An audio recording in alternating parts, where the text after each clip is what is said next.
ಇತ್ತೀಚಿನ ಸಂಚಿಕೆಗಳನ್ನು ಜಾಹೀರಾತಿನ ಕಿರಿಕಿರಿ ಇಲ್ಲದೆ ನೋಡಿ.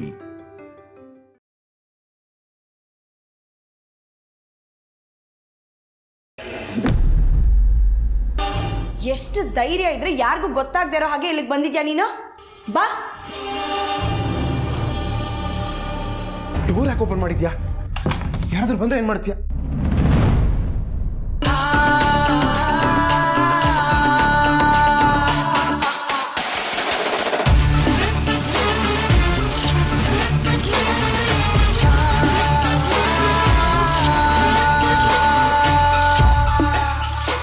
ಯಾರು ಇವಳು? ಇವಳು ನಿಮ್ಮ ರೂಮಿಗೆ ಬಂದಿದ್ದು ನಿಮಗೆ ಮೊದಲೇ ಗೊತ್ತಿತ್ತು ತಾನೆ?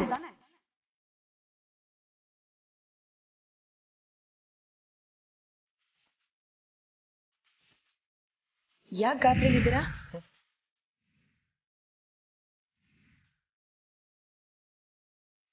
ಜನನಿ ಊರಿಗೆ ಹೋಗಿದ್ದ ಮುಂಚೆ ಹಾಕೊಂಡಿದ್ ಬಟ್ಟೆ ಇದು.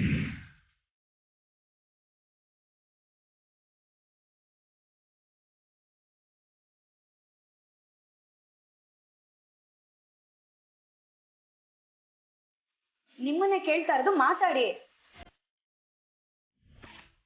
ಅದಕ್ಕೆ ಇವಳು ನನಗೆ ಪರಿಚಯದ ಹುಡುಗಿ ಮೋನಿಕಾ ಅಂತ. ಇಬ್ರು ಒಂದೇ ಕಾಲೇಜಲ್ಲಿ ಓದ್ತಾ ಇದ್ವಿ. ನಮ್ಮಿಬ್ಬರ ಮಧ್ಯೆ ರಿಲೇಶನ್ಶಿಪ್ ಬರೀ ಫ್ರೆಂಡ್ಶಿಪ್ ಮಾತ್ರ. ಅದಕ್ಕೆ ಯಾರಿಗೂ ಹೇಳ್ದೆ ಕೇಳ್ದೆ ಈ ರೀತಿ ರೂಮ್ ಕರ್ಕೊಂಡ್ ಬಂದ್ಬಿಡೋದಾ? ಅದು ಜನನಿಯವ್ರು ಇಲ್ದೇ ಇರೋವಾಗ. ಇದು ನಿಮ್ಗೆ ಸರಿ ಅನ್ಸತ್ತಾ ಹೇಳಿ? ಇದೇ ಸರಿಯಾದ ಟೈಮ್. ಎಲ್ರೂ ಮುಂದೆ ಕರ್ಕೊಂಡ್ ಬಂದು ನಿಲ್ಸಿ ಪರಿಚಯ ಮಾಡಿಸ್ಬೇಕು ತಾನೆ? ಎಲ್ರ ಮುಂದೆ ಕರ್ಕೊಂಡೋಗಿ ಪರಿಚಯ ಮಾಡಿಸೋ ಧೈರ್ಯ ಇವನಿಗೆಲ್ಲಿದೆ?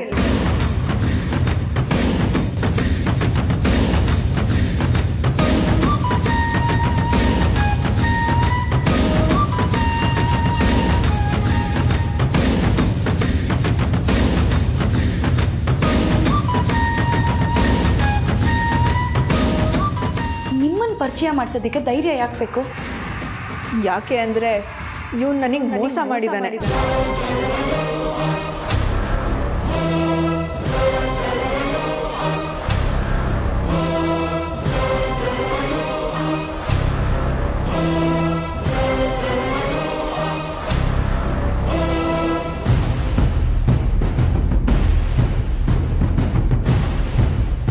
ದ್ರೋಹಿ ದ್ರೋಹಿ ಇವನು.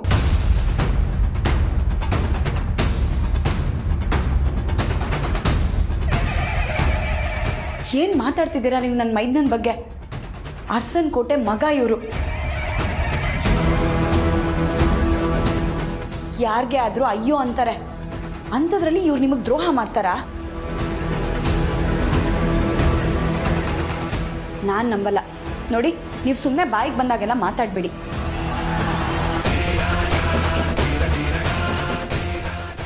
ಏನ್ ನಿಮ್ಮ ಮಾತಿನ ಅರ್ಥ? ನಾನು ಸುಳ್ಳು ಹೇಳ್ತಿದ್ದೀನಿ ಅಂತನಾ? ಹೌದು. ಸರಿ, ಇವಾಗ ನಾನು ಹೇಳಿದ್ದನ್ನ ಕೇಳಿದ ಮೇಲೂ ಹಾಗೆ ಅನ್ಸುತ್ತಾ ನೋಡೋಣ.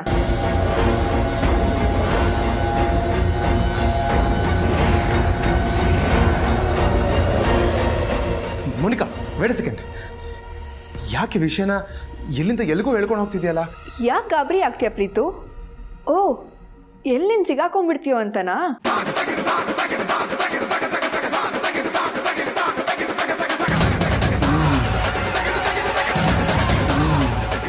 ಹಾಗಲ್ಲ ಮೋನಿಕಾ, ಒಂದೇ ನಿಮಿಷ ನನ್ನ ಮಾತು ಕೇಳು. ನೋಡಿದ್ರಾ, ನಡೆದಿರೋದನ್ನ ಹೇಳಕ್ಕೆ ಬಿಡ್ತಿಲ್ಲ ಪ್ರೀತು.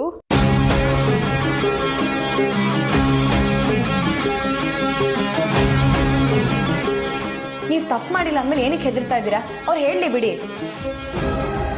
ಹೇಳಿ. ಪ್ರೀತು ನನ್ನ ನಂಬಿಸಿ ಮೋಸ ಮಾಡಿದ್ದಾನೆ.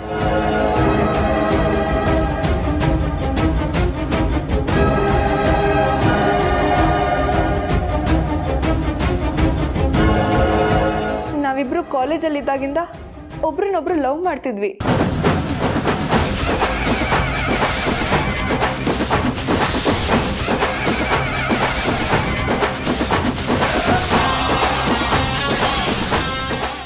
ಆಗ ನಾವು ಮದುವೆ ಆಗೋಣ ಅಂದರೆ ಬೇಡ ಅಂತ ಹೇಳಿ ಬಾಯಿ ಮುಚ್ಚಿಸ್ದ. ಆಗ ನಾನು ಓದೋಕ್ಕೆ ಅಂತ ಬೇರೆ ಕಂಟ್ರಿಗೆ ಹೋಗಿದ್ದೆ. ವಾಪಸ್ ಬಂದು ನೋಡಿದ್ರೆ ಇವನು ಇನ್ಯಾವಳೋ ಅಲ್ಲ, ಅವ್ರ ಹೆಸರು ಜನನಿ. ಅವ್ರು ನನಗೆ ತಂಗಿ ಆಗಬೇಕು.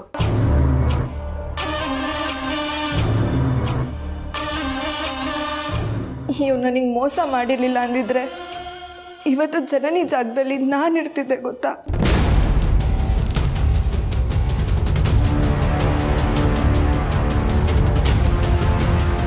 ಹೇಗೆ ನಂಬಲಿ ನೀವು ಹೇಳಿದ್ದನ್ನ? ನಾನು ಹೇಳ್ತಿರೋದು ಸುಳ್ಳ ನಿಜನಾ ಅಂತ ನೀವೇ ಕೇಳಿಬೇಕಿದ್ರೆ. ಹೇಳು ಪ್ರೀತು.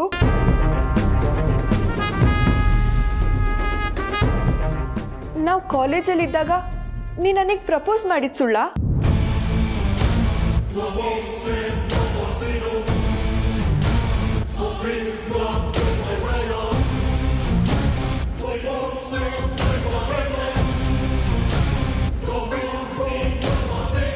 ನಾವಿಬ್ರು ಕೈ ಕೈ ಹಿಡ್ಕೊಂಡು ಸುತ್ತಾಡಿದ್ ಸುಳ್ಳ?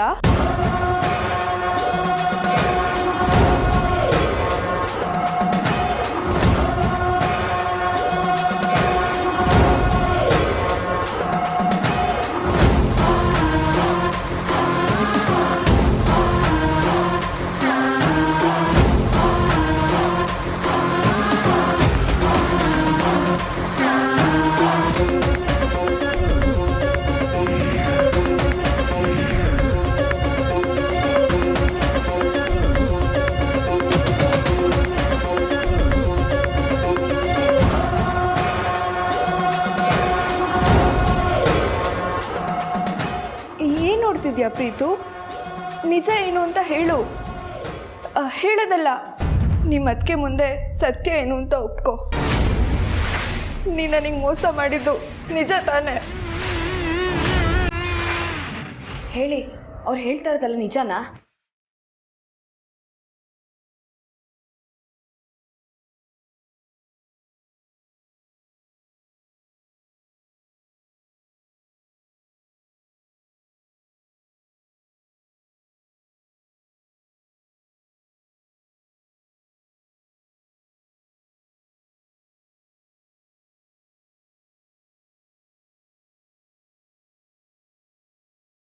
ನೋಡಿದ್ರಲ್ಲ, ಇವಾಗ ನಿಮಗೂ ಸತ್ಯ ಏನು ಅಂತ ಗೊತ್ತಾಯ್ತಲ್ವಾ?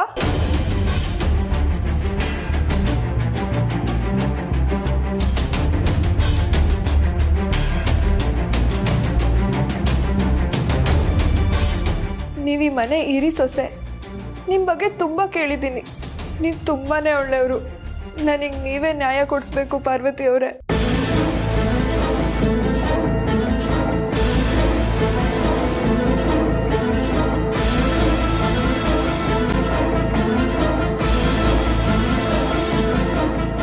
ನನಗಿವಾಗಿರೋದು ಎರಡೇ ದಾರಿ. ಒಂದು, ಬದುಕೋದಾದ್ರೆ ಪ್ರೀತ ಜೊತೆನೆ ಬದುಕೋದು.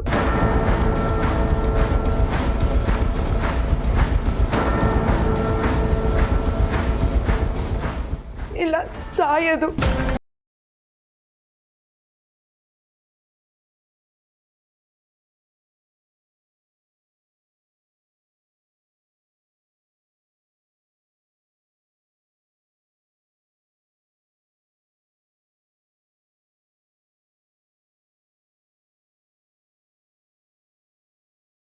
ಹೇಳ್ತಿರೋದನ್ನ ನೋಡ್ತಿದ್ರೆ ನಂಬೋದಕ್ಕೆ ಆಗ್ತಿಲ್ಲ.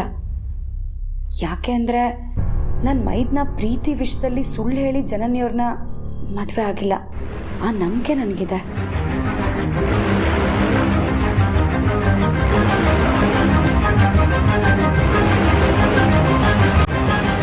ನಿಮಗೆ ನಾನು ನ್ಯಾಯ ಕೊಡಿಸ್ತೀನಿ.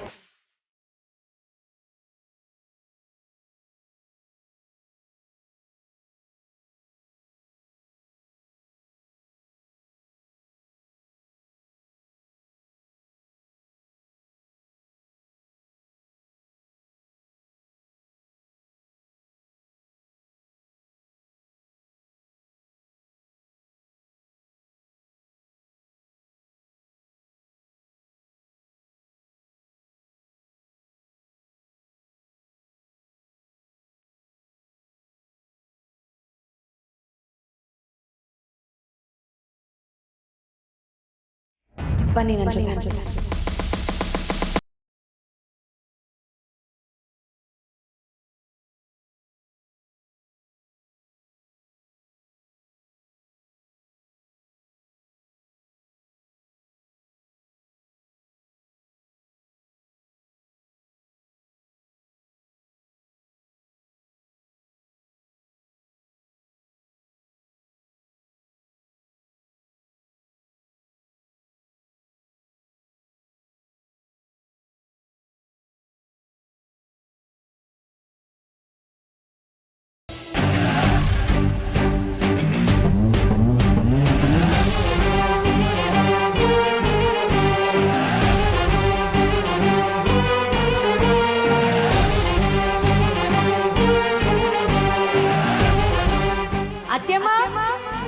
ಅತ್ಯಮ್ಮ ಅತ್ಯಮ್ಮ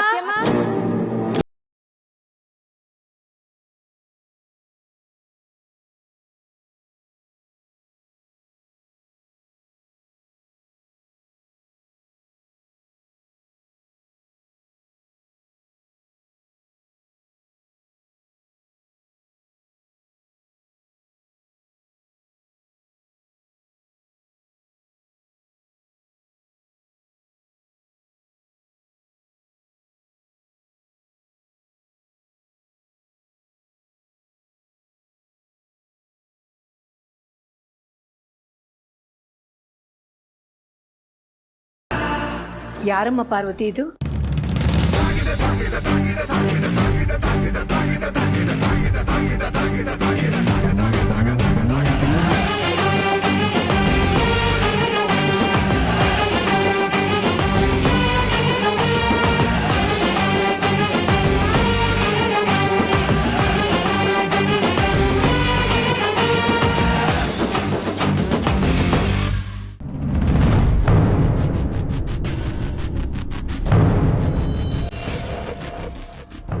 ಅತ್ತೆ,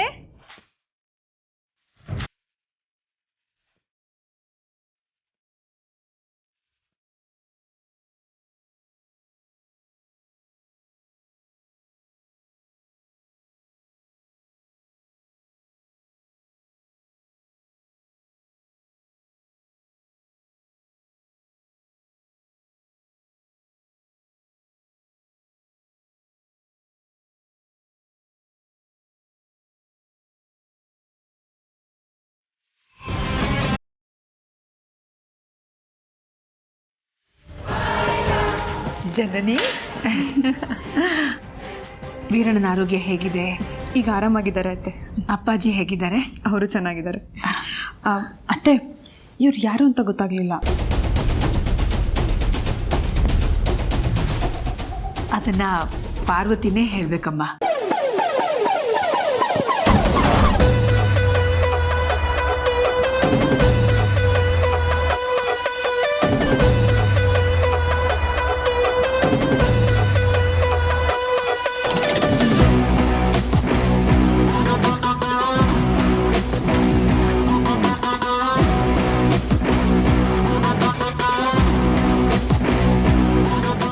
ಅತ್ಯಮ್ಮ, ಇವರು ಮೋನಿಕಾ ಅಂತ ನನ್ನ ಪರಿಚಯದವರು.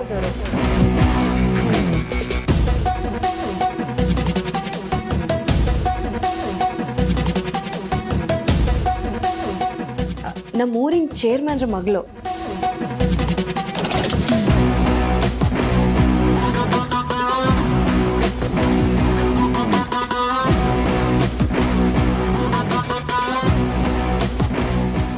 ನಮಸ್ತೆ ಆಂಟಿ.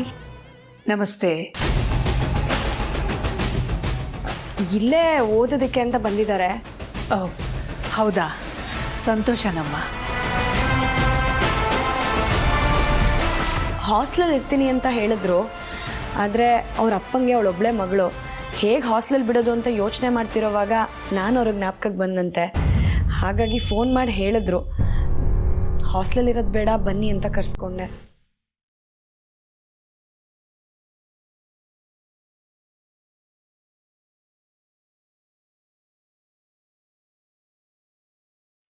ನಾವು ಕಷ್ಟದಲ್ಲಿರುವಾಗ ಇವ್ರ ತಂದೆ ನಮಗೆ ತುಂಬ ಸಹಾಯ ಮಾಡಿದ್ದಾರೆ. ಆ ಸಹಾಯನ ನಾವು ಯಾವತ್ತೂ ಮರೆಯೋದಕ್ಕಾಗಲ್ಲ.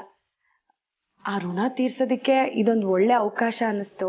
ಅದಕ್ಕೆ ಸ್ವಲ್ಪ ದಿನದ ಮಟ್ಟಿಗೆ ಇವ್ರನ್ನ ನಮ್ಮನೇಲೇ ಇರಲಿ ಅಂತ ಹೇಳಿ ಕರ್ಸ್ಕೊಂಡೆ.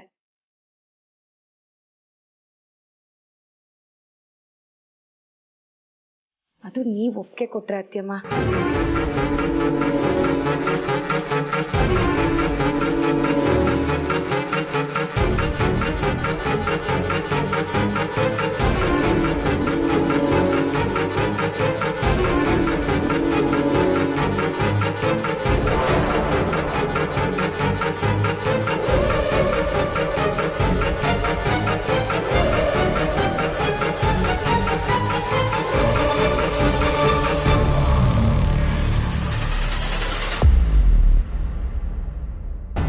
ಒಂದು ವೇಳೆ ನಾನು ಈ ಹುಡುಗಿ ಇಲ್ಲಿರೋದು ಬೇಡ ಅಂದರೆ ಏನು ಮಾಡ್ತೀಯಮ್ಮ? ಗೊತ್ತಿಲ್ಲ ಅತ್ಯಮ್ಮ, ಮತ್ತೆ ಹಾಸ್ಟೆಲ್ಗೆ ಹೋಗ್ತಾರೆ ಅಷ್ಟೆ. ನಿನ್ನನ್ನೇ ನಂಬ್ಕೊಂಡು ಬಂದಿದ್ದಾಳೆ. ಅವ್ರ ಅಪ್ಪ ನಿನ್ನನ್ನೇ ನಂಬಿ ಕಳಿಸಿದ್ದಾರೆ ಅಂತಂದರೆ ಆ ನಂಬಿಕೆನ ಉಳಿಸ್ಕೋಬೇಕಾದ್ದು ನಿನ್ನ ಜವಾಬ್ದಾರಿನಮ್ಮ. ಹಾಗಾಗಿ ಈ ಹುಡುಗಿ ಇಲ್ಲಿರೋದಕ್ಕೆ ನನ್ನ ಒಪ್ಪಿಗೆ ಇದೆ.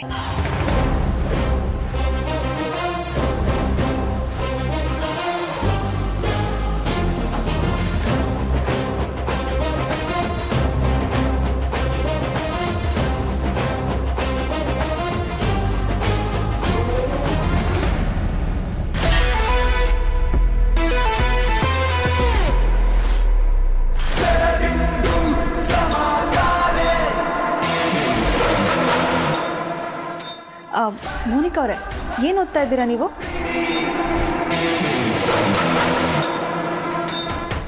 ಡಿಗ್ರಿ ಓದ್ತಾ ಇದ್ದೀರಾ ಅಂದಮೇಲೆ ಡೈಲಿ ಕ್ಲಾಸಸ್ ಇರುತ್ತೆ ಅಲ್ವಾ?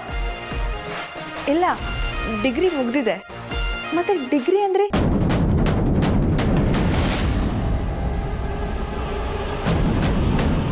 ಇಲ್ಲ, ಡಿಗ್ರಿ ಮುಗೀತು, PhD ಮಾಡಕ್ಕೆ ಬಂದಿದ್ದೀನಿ.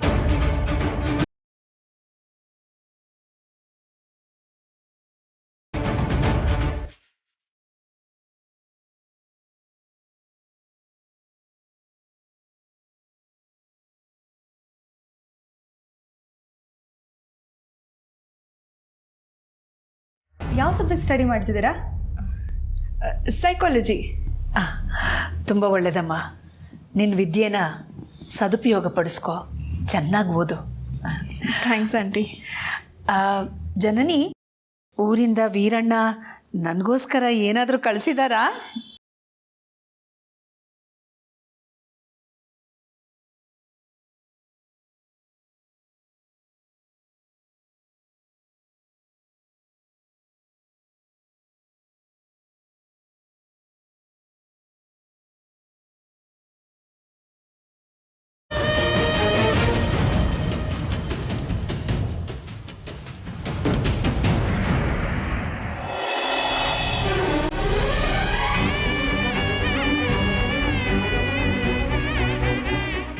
ಚಿಗಳಿ.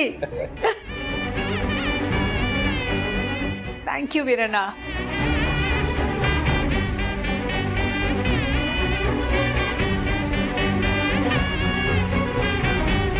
ಎಷ್ಟೊಂದು ಕಳಿಸಿದ್ದಾರೆ.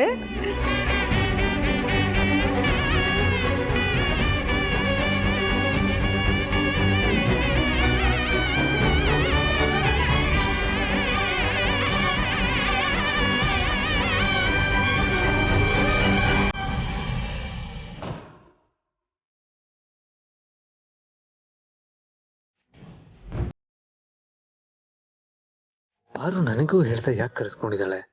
ಈ ಪ್ರೀತು ಬೇರೆ ಟೆನ್ಷನ್ ಅಲ್ಲಿದ್ದ ಏನಿರಬಹುದು?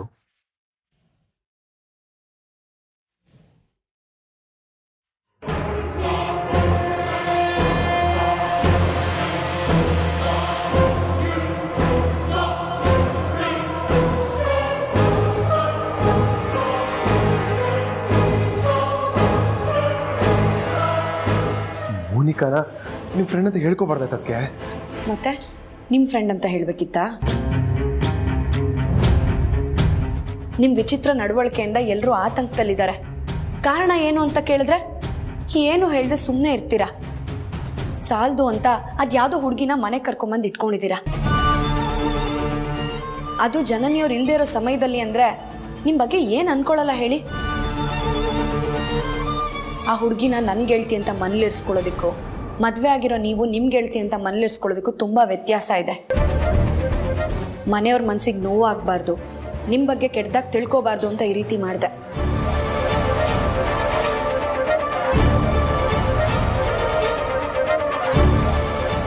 ನನಗೆ ನೀವು ಹೇಳಿದ್ದೇನು ಮಾಡಿದ್ದೇನು?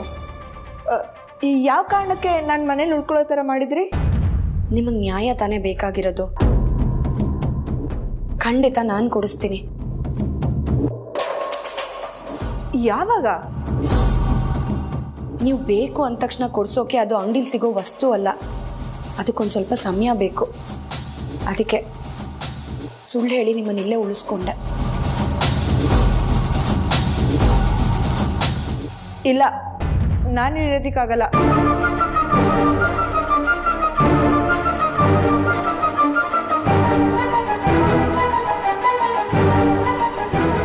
ಹಾಗಾದ್ರೆ ನೀವು ಇಲ್ಲಿಗೆ ಯಾಕೆ ಬಂದ್ರಿ? ನೆನ್ನೆಯಿಂದ ಏನಕ್ಕೆ ಕದ್ದು ಮುಚ್ಚಿ ಓಡಾಡ್ತಾ ಇದ್ದೀರಾ? ನಿಮಗೆ ಕಳ್ತನ ಜೀವನನೇ ಇಷ್ಟನಾ? ಹಾಗಲ್ಲ ನಾನು ಹೇಳಿದ್ದು. ಮತ್ತಿನ್ ಹೇಗೆ? ಅಲ್ಲ, ನೀವು ಪ್ರೀತಿ ಮಾಡ್ತಿರೋ ಇವ್ರ ಮನೇಲಿ ನಿಮ್ಗಿರೋಕೆ ಅವಕಾಶ ಸಿಕ್ಕಿದೆ ಅಂದಮೇಲೆ ಸಂತೋಷ ಪಡೋದು ಬಿಟ್ಬಿಟ್ಟು ಗಾಬರಿ ಯಾಕೆ ಆಗ್ತಾ ಇದ್ದೀರಾ? ಏನೂ ಆಗಲ್ಲ, ಒಂದು ಸ್ವಲ್ಪ ದಿನ ಇಲ್ಲೇ ಇರಿ.